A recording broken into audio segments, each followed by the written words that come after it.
പ്രിയമുള്ള മക്കളെ, നമ്മുടെ മാതാപിതാക്കളോടുള്ള നമ്മുടെ സ്നേഹം അത് കളവാകരുത്. നമ്മളെ ഈ കാണുന്ന വലിപ്പത്തിലേക്ക് അവരെത്തിച്ചതിന്റെ പിന്നിൽ ഒരുപാട് ഉറക്കമിളച്ച രാത്രികളുണ്ട്, മാതാപിതാക്കളുടെ കണ്ണുനീരുണ്ട്. അതറിയാതെ നമ്മൾ പോകരുത്.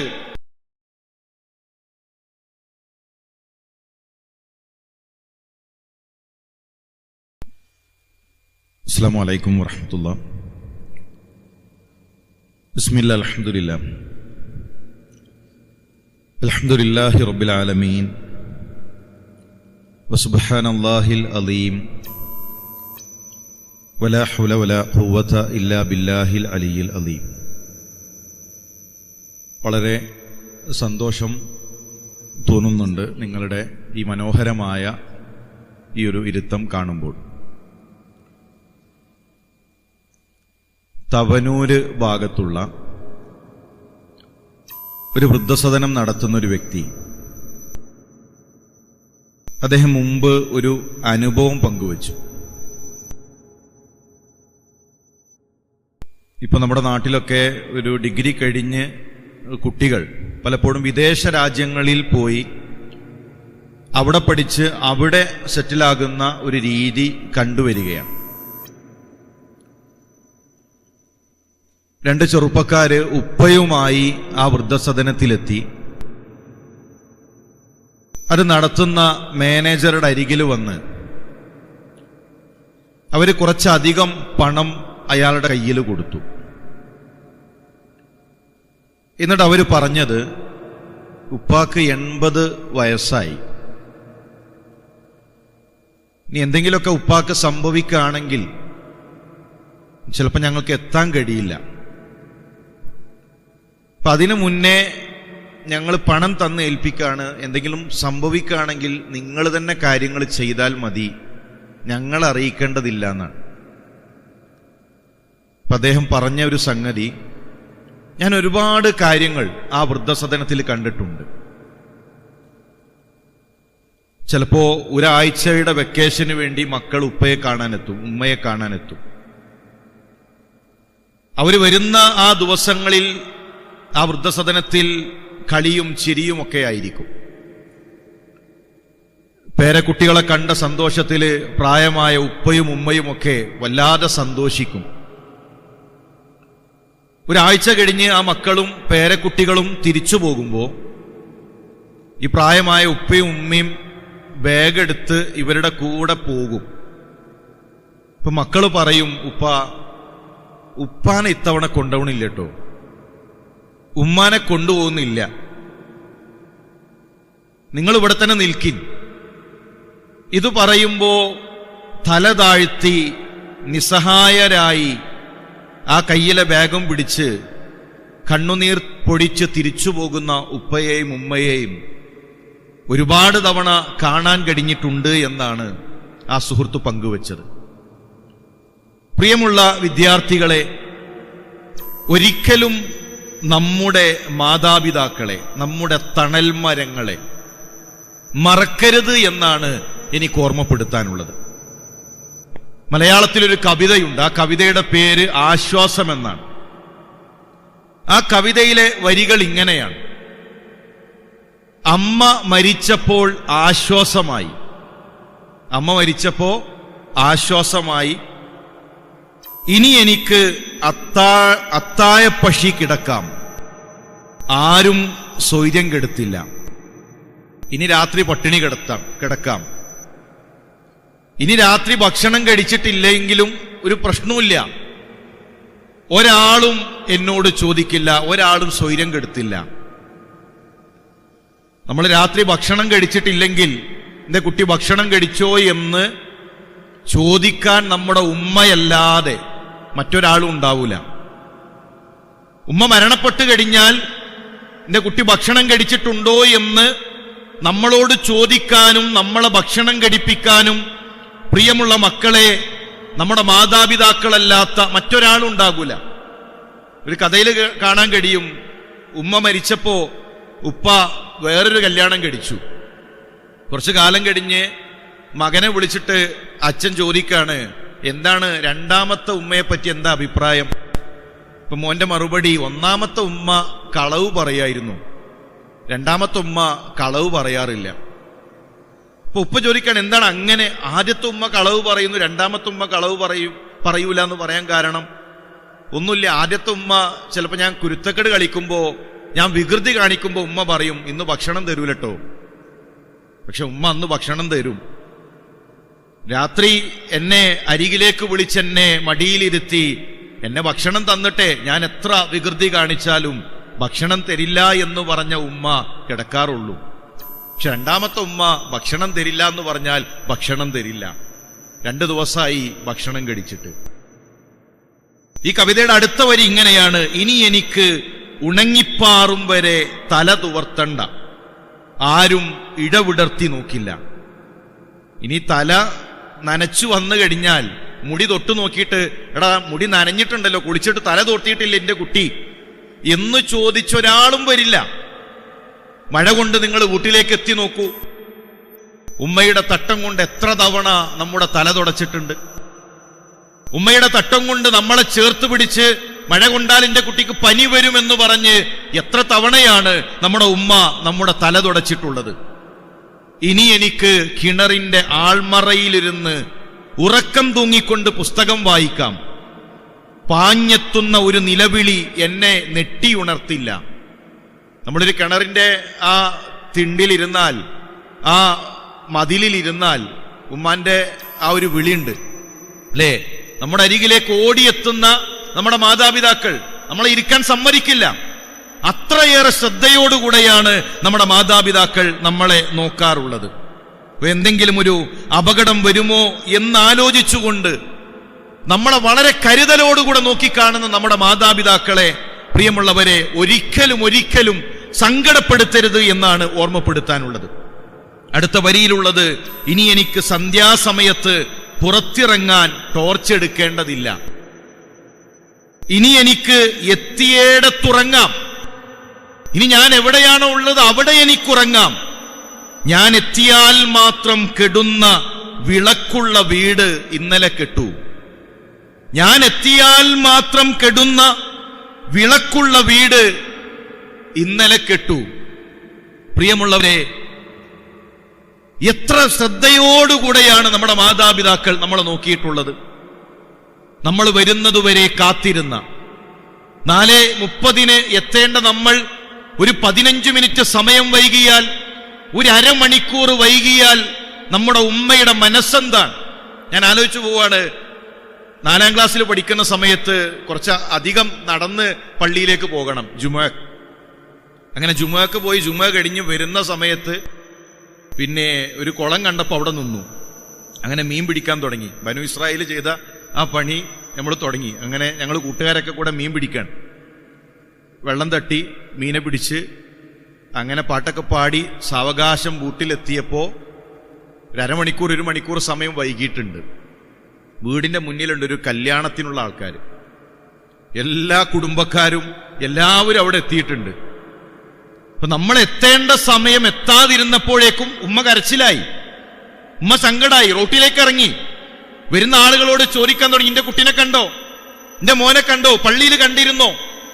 അങ്ങനെ ഓരോരുത്തരോടും ചോദിച്ച് അങ്ങനെ അവരുടെ എത്രയോ കണ്ണുനീരായിരുന്നു. പ്രിയമുള്ള മക്കളെ, നമ്മളെന്ന തിരിച്ചറിവ് നമുക്കുണ്ടാകണം. ബഷീറിന്റെ കഥയിൽ കാണാം, ചെറുപ്പത്തിൽ നാട് വിട്ടുപോയി, പിന്നെ കുറെ കാലം കഴിഞ്ഞ് രാത്രി വീട്ടിലെത്തിയപ്പോ ഉമ്മ കാത്തിരിക്കാണ്. എന്റെ കുട്ടി വാ ഭക്ഷണം കഴിക്ക് എന്ന് പറഞ്ഞ് ഭക്ഷണം ഒരുക്കി മാസങ്ങളോളം കാണാതിരുന്ന കുട്ടിയെ ഓരോ രാത്രിയിലും കാത്തിരുന്ന ഒരു ഉമ്മയെ നമുക്ക് ചരിത്രത്തിൽ കാണാൻ കഴിയും. പരിശുദ്ധ ഖുർആൻ പറയുകയാണ്, വഖലാ റബ്ബുക അല്ലാ തഅബുദു ഇല്ലാ ഇയ്യാ വബിൽ വാലിദൈനി ഇഹ്സാനാ. നിങ്ങളുടെ റബ്ബ് വിധിച്ചിരിക്കുന്നു അള്ളാഹുവിനെ മാത്രം ആരാധിക്കണമെന്ന്. അതിനോട് ചേർത്തുകൊണ്ട് അള്ളാഹു പറയുന്ന വിഷയം, പ്രിയമുള്ള വിദ്യാർത്ഥികളെ, വബിൽ വാലിദൈനി ഇഹ്സാനാ, മാതാപിതാക്കൾക്ക് നിങ്ങൾ നന്മ ചെയ്യണമെന്നാണ്. മാതാപിതാക്കൾക്ക് നന്മ ചെയ്യാൻ ഇവിടെ ഒരുമിച്ച് കൂടിയിട്ടുള്ള മക്കളെ നമുക്ക് സാധിക്കേണ്ടതുണ്ട്. നമ്മൾ എത്ര ചെയ്താലും ആ മാതാപിതാക്കൾക്ക് പകരമാവുകയില്ല. ഇസ്ലാമിക ചരിത്രത്തിൽ ഒരു മനുഷ്യനെ നമുക്ക് കാണാൻ കഴിയും. യമനിൽ നിന്ന് ഉമ്മയെ ചുമലിൽ വഹിച്ചുകൊണ്ട് മക്കയിലേക്ക് കടന്നു വരുന്നൊരു മകൻ, യമനിൽ നിന്ന് പ്രായമായ ഉമ്മയെ തന്റെ ചുമലിൽ വഹിച്ചുകൊണ്ട് മക്കയിലേക്ക് ഉംറ നിർവഹിക്കാൻ വരുന്ന ആ മനുഷ്യൻ അങ്ങനെ തവാഫ് ചെയ്യാൻ. തവാഫ് കഴിഞ്ഞ് മഹാനായ ഇബ്നു ഉമർ റളിയല്ലാഹു തആല അരികിലേക്ക് വന്നുകൊണ്ട് അദ്ദേഹം ഒരു കവിത പാടുകയാണ്. ഇന്നി ലഹ ബഈറുഹൽ മുദല്ലലു ഇൻ ഉദ്ഇറത് റിഖാബുഹാ എന്ന് തുടങ്ങിയ ഒരു കവിത പാടാണ്. ഇബ്നു ഉമർ, ഞാൻ എന്റെ ഉമ്മയുടെ വാഹനാണ്, ഞാൻ എന്റെ ഉമ്മയുടെ യാത്രാമൃഗമാണ്, എന്റെ ഉമ്മ എന്റെ പുറത്തേറിയാണ് സഞ്ചരിക്കാറുള്ളത് എന്ന് പറഞ്ഞുകൊണ്ട് ആ മനുഷ്യൻ മഹാനായ ഇബ്നു ഉമർ റളിയല്ലാഹു തആല പറയുകയാണ്, ഹമൽതുഹാ അക്സറ മിമ്മാ ഹമലത്, എന്റെ ഉമ്മ എന്നെ ചുമന്നതിനേക്കാൾ ഞാൻ എന്റെ ഉമ്മയെ ചുമന്നിട്ടുണ്ട്. 9 മാസമാണ് എന്റെ ഉമ്മ എന്നെ ഗർഭം ചുമന്നിട്ടുള്ളത്. എന്നാൽ ആ ഉമ്മ എന്നെ ചുമന്നതിനേക്കാൾ അധികം ഞാൻ എന്റെ ഉമ്മയെ ചുമന്നിട്ടുണ്ട്. ഫഹൽ തുറാജാസൈതുഹാ, എന്റെ ഉമ്മയോടുള്ള കടമ തീർന്നോ? എന്റെ ഉപ്പയോടുള്ള കടമ തീർന്നോ? എന്റെ ഉമ്മയോടുള്ള എന്റെ ബാധ്യത തീർന്നോ? യമനിൽ നിന്ന് മക്ക വരെ ചുമലിൽ വഹിച്ചുകൊണ്ടാണ് ഞാൻ ഇവിടേക്ക് എത്തിയിട്ടുള്ളത്. ഞാൻ തവാഫ് ചെയ്യുന്നത് എന്റെ ഉമ്മയെ വഹിച്ചുകൊണ്ടാണ്. ഉമ്മ ചെയ്തതിന് പകരമായോ എന്ന് ചോദിക്കുമ്പോ മഹാനായ ഇബ്നു ഉമർ റളിയല്ലാഹു തആല മറുപടി, ലാ വലാ ബിസഫറത്തിൻ വാഹിദ, നിന്റെ ഉമ്മയുടെ ഒരു നിശ്വാസത്തിന് പോലും നിന്റെ പ്രവർത്തനം പകരമായിട്ടില്ല. നീ എന്തെല്ലാം ചെയ്താലും നിന്റെ ഉമ്മയുടെ ഒരു നിശ്വാസത്തിന് പോലും അത് പകരമായിട്ടില്ല എന്ന് മഹാനായ ഇബ്നു ഉമർ റളിയല്ലാഹു തആല പറയുകയാണ്. പ്രിയമുള്ളവരെ, അതാണ് ഉമ്മ. ഇപ്പൊ നമുക്ക് ചിലപ്പോ അത് അറിഞ്ഞുകൊള്ളണമെന്നില്ല. അവരുടെ സ്നേഹവും ഉമ്മയുടെയും ഉപ്പയുടെയും സ്നേഹം നമുക്ക് പറഞ്ഞാൽ ഒരുപക്ഷെ ഇപ്പോൾ മനസ്സിലായിക്കൊള്ളണമെന്നില്ല. ആസാമിൽ ഒരു ഭൂകമ്പമുണ്ടായി, ശക്തമായ ഭൂകമ്പം. ഒരുപാട് മനുഷ്യർ മരണപ്പെട്ടു. രക്ഷാപ്രവർത്തകർ അവരിങ്ങനെ ആ തകർന്ന വീടുകൾക്കിടയിലൂടെ നടക്കാൻ, ശവശരീരങ്ങൾ കൂട്ടിയിട്ടിരിക്കുന്നു. അപ്പോഴാണ് അവർ ശ്രദ്ധിച്ചത്, അതിനിടയിൽ ഒരു ഉമ്മ സുജൂദിൽ കിടക്കാൻ. രക്ഷാപ്രവർത്തകർ ചെന്ന് തട്ടിയപ്പോ ആ ഉമ്മ മറിഞ്ഞു വീണു. അപ്പോൾ മനസ്സിലായത് ജീവനില്ല, മരിച്ചിട്ടുണ്ട്. ആ ഉമ്മ മരണപ്പെട്ടിട്ടുണ്ട്. മരിച്ചവരെ നോക്കാൻ സമയമില്ല, കാരണം അപകടത്തിൽപ്പെട്ട് രക്ഷപ്പെടുത്തേണ്ട ആളുകൾ തന്നെ ഒരുപാടുണ്ട്. അതുകൊണ്ട് ആ മയ്യത്ത് അവിടെ ഇട്ട് അവർ തിരിച്ചു നടന്നു. അതിലൊരാൾ കുറച്ച് നടന്നപ്പോൾ അയാൾക്ക് തോന്നി, എന്തേ ഈ സ്ത്രീ ഇങ്ങനെ കിടക്കാൻ കാരണം? എല്ലാവരും കിടക്കുന്നത് പോലല്ലല്ലോ, സുജൂദിൽ കിടന്നുകൊണ്ടൊരു മരണം. ആ മയ്യത്തിന്റെ അരികിലെത്തിയപ്പോ തല പൊട്ടിച്ചെതറിയിട്ടുണ്ട്. സ്ലാവ് തലയിലേക്ക് വീണ് അവരുടെ തല പൊട്ടിച്ചെതറി, തലച്ചോറ് തെറിച്ച് അങ്ങനെ തല അറ്റുപോയിട്ടുണ്ട്. ആ മയ്യത്തവരൊന്ന് പരതി നോക്കിയപ്പോ ആ സ്ത്രീയുടെ കയ്യിൽ 2 മാസം പ്രായമുള്ള ഒരു കൊച്ചു പൈതലുണ്ട്. മരണത്തെ കൺമുന്നിൽ കാണുമ്പോഴും ആ 2 മാസം പ്രായമുള്ള ആ പൈതലിനെ നെഞ്ചോട് ചേർത്തുകൊണ്ട് കിടക്കുന്നൊരുമ്മ. അവനൊന്നും അറിയാതെ അവൻ ഉറങ്ങാൻ. ഉമ്മയുടെ ചൂടേറ്റ് തന്റെ ഉമ്മ ലോകത്ത് നിന്ന് വിട പറയുന്നു എന്നതുപോലും അറിയാതെ, ഉമ്മ ലോകത്ത് നിന്ന് വിട പറഞ്ഞിട്ടുണ്ട് എന്നുപോലും അറിയാതെ ആ പൈതൽ ആ കുരുന്നുറങ്ങുകയാണ്. നിങ്ങൾ ആലോചിച്ചിട്ടുണ്ടോ പ്രിയമുള്ളവരെ, ആ ഉമ്മയുടെ മനസ്സ്? മരണത്തെ കൺമുന്നിൽ കാണുമ്പോഴും തന്റെ പൈതലിനെ നെഞ്ചോട് ചേർത്തുകൊണ്ട്, മരണമേ നീ എന്നെ വിളിച്ചാലും എന്റെ മകനെ വിട്ടു നൽകില്ല എന്ന ആ ഉമ്മയുടെ സ്നേഹം, ആ മരണവേദന നമ്മുടെ മാതാപിതാക്കൾ അനുഭവിച്ചിട്ടുണ്ട്. ആശുപത്രിയിൽ നമ്മളെ ഒരു തുണിയിൽ പൊതിഞ്ഞ് മറ്റുള്ളവരുടെ കൈകളിൽ നൽകിയപ്പോ അവിടെ ചിരിയാണ്, എല്ലാവരും ആഹ്ലാദത്തിലാണ്, എല്ലാവരും സന്തോഷത്തിലായിരുന്നു. അപ്പോഴും വേദന നീറിക്കിടന്നിരുന്ന മാതാപിതാക്കളെ, നമ്മുടെ ഉമ്മയെ പ്രിയമുള്ളവരെ നമുക്ക് മറന്നുകൂടാ.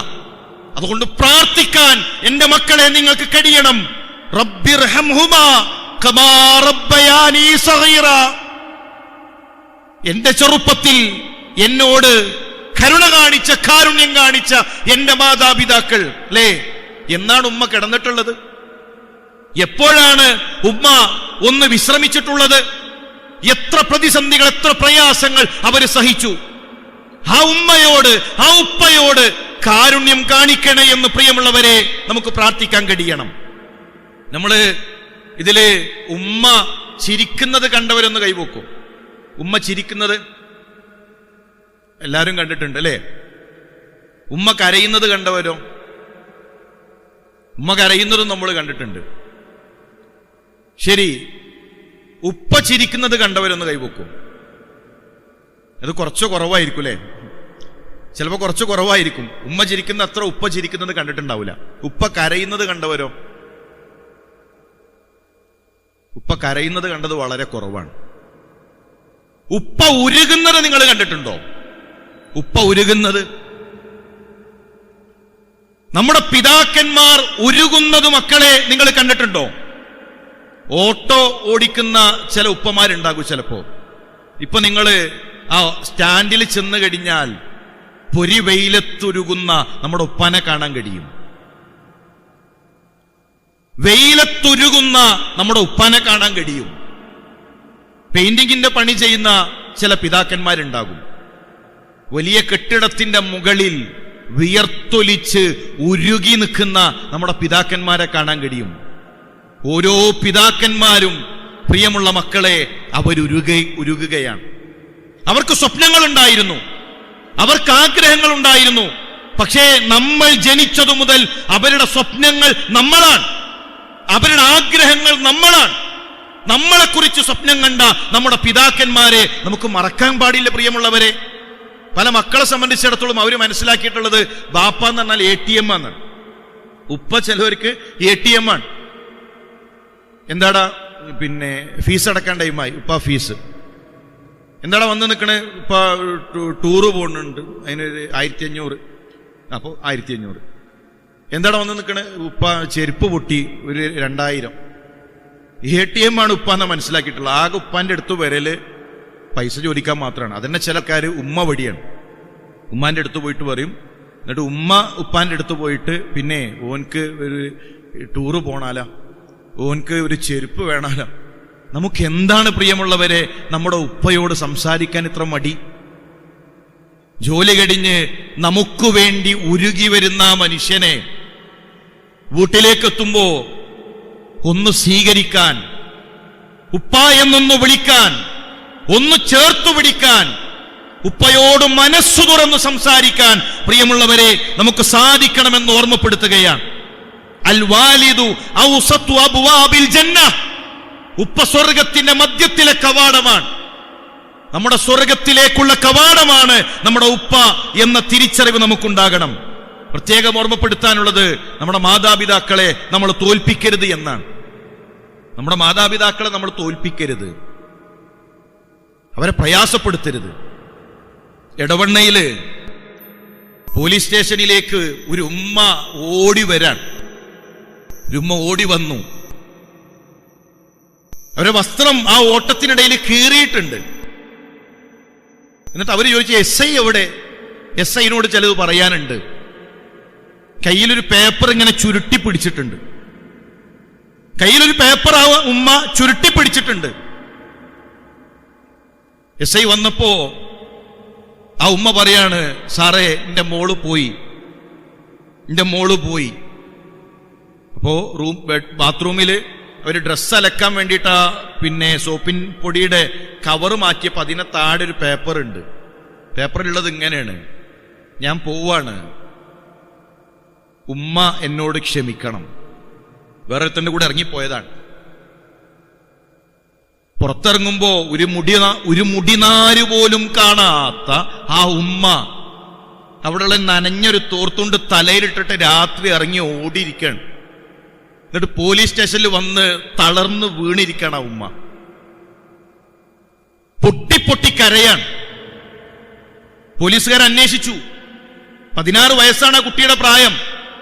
16ാമത്തെ ദിവസം ഹൈദരാബാദിലെ ഒരു ഗ്രാമത്തിൽ അവിടെ ഒരു കയറുകൊണ്ട് കെട്ടിയൊരു കട്ടിൽ ഇരുന്നിട്ട് ബീൻസ് പൊളിക്കാൻ ആ പെൺകുട്ടി. വണ്ടൂര് പോലീസിന്റെ നേതൃത്വത്തിൽ അവിടെ ഒരു ടീം അവിടെ എത്തി. അവരൊരു 100 മീറ്റർ അപ്പുറത്തുനിന്ന് ഒരു വീഡിയോ കോൾ ചെയ്തിട്ട് കാണിച്ചു കൊടുത്തു, ഇതാണോ മോള്, ഇതാണ് മോള്. ആ കുട്ടീനെ കൊണ്ടുവന്നു. 16 ദിവസങ്ങൾക്ക് ശേഷം പോലീസ് സ്റ്റേഷനിൽ കൊണ്ടുവന്നു. ബാപ്പ ഗൾഫിൽ നിന്നെത്തി. ആ ഉപ്പ പറഞ്ഞൊരു വാക്കുണ്ട് പോലീസ് സ്റ്റേഷനിൽ, സാറേ 18 വാച്ച് ഞാൻ വാങ്ങി കൊടുത്തിട്ട് എന്റെ മോൾക്ക്. 18 വാച്ച്. എന്റെ കയ്യിലാകെ വാച്ചുള്ളൂ. എന്റെ ഡ്രസ്സ് നിങ്ങൾ കണ്ടില്ലേ? 3 അലമാറ നിറച്ചും എന്റെ മോളെ ഡ്രസ്സാണ്. വീട്ടിൽ വന്നാല് 3 അലമാറ നിറച്ചും അവൾക്കുള്ള ഡ്രസ്സാണ്. അപ്പൊ ആ ഉമ്മ പറഞ്ഞത്, സാറേ 16 കൊല്ലം ഞങ്ങൾ അവളെ സ്നേഹിച്ചു, സത്യസന്ധമായി സ്നേഹിച്ചു. ഡോക്ടർ കയ്യിൽ തരുമ്പോ 2.5 കിലോ 3 കിലോ അതാണ് അവളുടെ തൂക്കം. അന്നു മുതൽ ദാ ഈ 50 കിലോ 60 കിലോ ഈ വലിപ്പം എത്തുന്നത് വരെ ഞങ്ങൾ അവളെ സ്നേഹിച്ചു. അവൾക്ക് ഞങ്ങളോടുള്ള സ്നേഹം അത് കളവായിരുന്നു. തിരിച്ചിങ്ങോട്ടുള്ള സ്നേഹം കളവായിരുന്നു. അത് ഇപ്പോഴാ മനസ്സിലായത്. പ്രിയമുള്ള മക്കളെ, നമ്മുടെ മാതാപിതാക്കളോടുള്ള നമ്മുടെ സ്നേഹം അത് കളവാകരുത്. നമ്മളെ ഈ കാണുന്ന വലിപ്പത്തിലേക്ക് അവരെത്തിച്ചതിന്റെ പിന്നിൽ ഒരുപാട് ഉറക്കമിളച്ച രാത്രികളുണ്ട്. മാതാപിതാക്കളുടെ കണ്ണുനീരുണ്ട്. അതറിയാതെ നമ്മൾ പോകരുത്. കോടതി വരാന്തയിൽ ദാ ഉപ്പാന്റെ കൂടെ പോകണോ അവന്റെ കൂടെ പോകണം എന്ന് ചോദിക്കുമ്പോ ഉപ്പാനെ അറിയില്ല എന്നാണ്, ഉമ്മയെ അറിയില്ല എന്നാണ്. പ്രസവവേദന സഹിച്ചു നൊന്തു പ്രസവിച്ച ഉമ്മയുടെ നേരെ വിരൽ ചൂണ്ടിയിട്ടാണ് പറയുന്നത്, എനിക്കറിയില്ല അവരെ, എന്നെ പ്രയാസപ്പെടുത്തുന്നു, എനിക്ക് 18 വയസ്സായി, ഇനി എനിക്കിഷ്ടമുള്ളത് തീരുമാനിക്കാന്നാണ്. ഉമ്മ ഇങ്ങനെ തളർന്നു വീഴുമ്പോ ക്യാമറ കണ്ടിങ്ങനെ സൂം ചെയ്തെടുക്കാൻ. കാരണം തളർന്നു വീഴുന്ന ഉമ്മയും തളർന്നു വീഴുന്ന നമ്മുടെ ഉപ്പയും പുതിയ കമ്പോളത്തിലെ അവരുടെ കച്ചവട ചരക്കാണ്. പ്രിയമുള്ള മക്കളെ, നമ്മുടെ മാതാപിതാക്കളുടെ കണ്ണീര് നമ്മൾ വീഴ്ത്തരുത്. നമ്മുടെ മാതാപിതാക്കളുടെ കണ്ണുനീര് നമ്മൾ വീഴ്ത്തരുത്. വർക്കലയിലെ ഒരു ഉമ്മ വിളിച്ചിട്ട് അവർ കരയാണ്. എന്തിനാണ് ഉമ്മ കരയുന്നതെന്ന് ചോദിച്ചപ്പോ മകൾ ആത്മഹത്യ ചെയ്തു എന്നാണ്. എന്തേ കാരണം? 10ാം ക്ലാസ്സിൽ മുഴുവൻ വിഷയത്തിലും A+ ഉള്ള ഒരു കുട്ടി. ആ കുട്ടി സൂയിസൈഡ് ചെയ്തു. +2 പഠിക്കുന്ന സമയത്ത് ഒരു ചെറുപ്പക്കാരനുമായി പ്രണയത്തിലായി. അവന്റെ പേരിൽ 3 ക്രിമിനൽ കേസുണ്ട്. ഈ പ്രണയം എന്ന് പറഞ്ഞാൽ അതൊരു ആകർഷണാണ്, അതൊരു ചൂഷണാണ്. 3 പെൺകുട്ടികളെ അവരോട് മോശമായി പെരുമാറിയതിന്റെ പേരിൽ ക്രിമിനൽ കേസുണ്ട്. രാത്രി ഇതാ ഉമ്മ ഉറങ്ങി ഉപ്പ ഉറങ്ങി അവരറിയുന്നില്ല. അതുകൊണ്ട് ഞാൻ ചാടി വരാന്നാണ്. അങ്ങനെ ചാടി പോന്നു. ഈ ചെറുപ്പക്കാരന്റെ വീട്ടുകാർ പിടിച്ചു വെച്ചു. അവന്റെ വീട്ടുകാർ പിടിച്ചു വെച്ചു. കാണാതായപ്പോ അവള് വന്ന് ഒരു കയറില് തൂങ്ങി ജീവിതം അവസാനിപ്പിച്ചു. അതിനുശേഷം ആ മകളുടെ മയ്യത്ത് കൊണ്ടുവന്നപ്പോ ഉമ്മ കരഞ്ഞപ്പോ ചുറ്റുള്ളവർ പറഞ്ഞു, നീ കരയല്ലേ, കരഞ്ഞാൽ അവൾക്ക് സങ്കടാകും. മരണപ്പെട്ടു കഴിഞ്ഞാൽ നമ്മുടെ ലോകം മാറി. ഒരു കണ്ണിമ വെട്ടുന്ന നേരം കൊണ്ട് നമ്മൾ 1ാം ആകാശത്തിലെത്തും. മരണപ്പെട്ടു കഴിഞ്ഞാൽ ഒരു കണ്ണിമ വെട്ടുന്ന നേരം കൊണ്ട് നമ്മുടെ ലോകം മാറി. നമ്മൾ 1ാം ആകാശത്തിലേക്ക് എത്തി. ഈ ദുനിയാവുമായുള്ള നമ്മുടെ ബന്ധം മുറിഞ്ഞു. അപ്പൊ അവിടെയുള്ള ചില ആളുകൾ ഇങ്ങനെ പറഞ്ഞു, മരിച്ചാൽ അവളിങ്ങനെ കാണുന്നുണ്ട്, അവൾക്ക് സങ്കടാകും. ആ ഉമ്മ വിളിച്ചിട്ട് ചോദിക്കാണ്, ഉസ്താദേ, ഞാൻ കരഞ്ഞാൽ എന്റെ മോൾക്ക് സങ്കടാകൂ? അങ്ങനെയാണെങ്കിൽ ഞാൻ കരയൂല. അങ്ങനെയാണെങ്കിൽ ഒരു കണ്ണുനീര് പോലും എന്റെ കണ്ണെന്ന് വരൂല, കാരണം എന്റെ മോൾക്ക് സങ്കടാകരുത്. നിങ്ങൾ ആലോചിച്ചിട്ടുണ്ടോ? ആ ഉമ്മ ആ ഉപ്പ ഇനി എത്ര ശക്തമായ പ്രയാസങ്ങൾ അനുഭവിക്കും? സമൂഹത്തിന്റെ കുറ്റപ്പെടുത്തൽ. മക്കൾ എങ്ങനെയാണോ വളർത്തുന്നത്? ഓളെ മോള് ചാടിപ്പോയി, അവന്റെ മോള് ചാടിപ്പോയി. ആ ഉപ്പയും ഉമ്മയും എത്ര കുത്തുവാക്കുകൾ സഹിക്കണം. പക്ഷെ മരണത്തിനപ്പുറം പോലും എന്റെ മകൾക്ക് ഒരു സങ്കടം ഉണ്ടാകരുത്, എന്റെ മകൾക്ക് ഒരു പ്രയാസമുണ്ടാകരുത് എന്ന് ചിന്തിക്കുന്ന ആ ഉമ്മ, നമ്മൾ അവരുടെ കണ്ണുനീര് വീഴ്ത്തരുത്. പ്രിയമുള്ള ആൺകുട്ടികളെ, ഒരു കുടുംബത്തിലും നമ്മൾ കാരണം ഒരു ഉമ്മയുടെയും ഒരു ഉപ്പയുടെയും കണ്ണുനീര് വീഴുന്ന സാഹചര്യം ഉണ്ടാകരുത് എന്ന് ഓർമ്മപ്പെടുത്താൻ.